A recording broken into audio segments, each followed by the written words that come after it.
सुना लोग, देश भर का पवारा मत बतियावा जल्ला। कि पंचायत काहे बदे जुटल है कुल हम जानत हई, अगर पंच इजाजत देव तो हम बोली। बताई भैया। गोरिया दे ले गजोधर के धोखा, गोरिया दे ले गजोधर के धोखा, गोरिया दे ले गजोधर के धोखा, गोरिया दे ले गजोधर के धोखा, गोरिया दे ले गजोधर के धोखा, गोरिया दे ले गजोधर के धोखा। यार बोलावे बतावे ले सोखा, यार बोलावे बतावे ले सोखा, गोरियो दे ले गजोधर के धोखा, गोरिया दे ले गजोधर के धोखा, गोरिया दे ले गजोधर के धोखा, गजोधर के धोखा, गजोधर के धोखा, गजोधर के धोखा, गोरियो दे ले गजोधर के धोखा, गोरिया दे ले गजोधर के धोखा, गोरिया दे ले गजोधर के धोखा।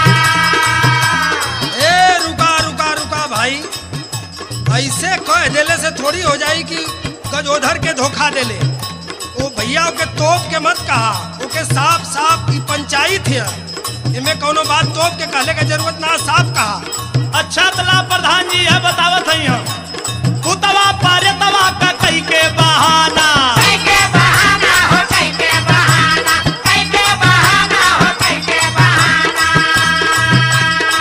काम ना करे बनावे ना खाना, बनावे ना खाना, बनावे ना खाना, बनावे ना खाना, बनावे ना खाना, भूतवा पारे तवा का कई के बहाना, काम ना करे बनावे ना खाना, लवंग सदावई कई खो गईले मौका, लवंग सदावई कई खो गईले मौका, गोरिया दे ले गजोधर के धोखा, गोरिया दे ले गजोधर के धोखा, गोरिया दे ले गजोधर के धोखा।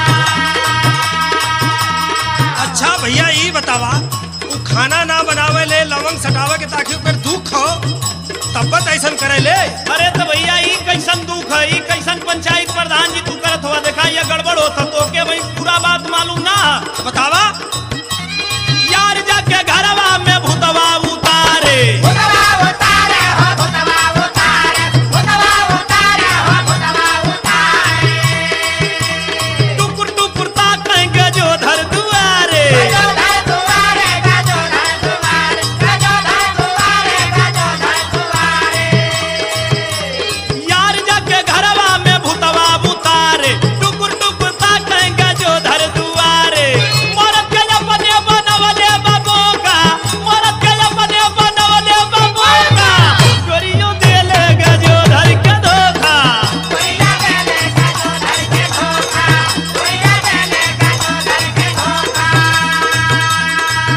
सुना सुना भाई, ई केहू का इज्जत आबरू माटी का खिलौना थोड़ी है कि तू जौना कह दे बात तौनो आदमी मान लिया। नहीं नहीं है प्रधान जी, देखा गजोधर के पास पक्का सबूत है, कौन सबूत है तने बतावा।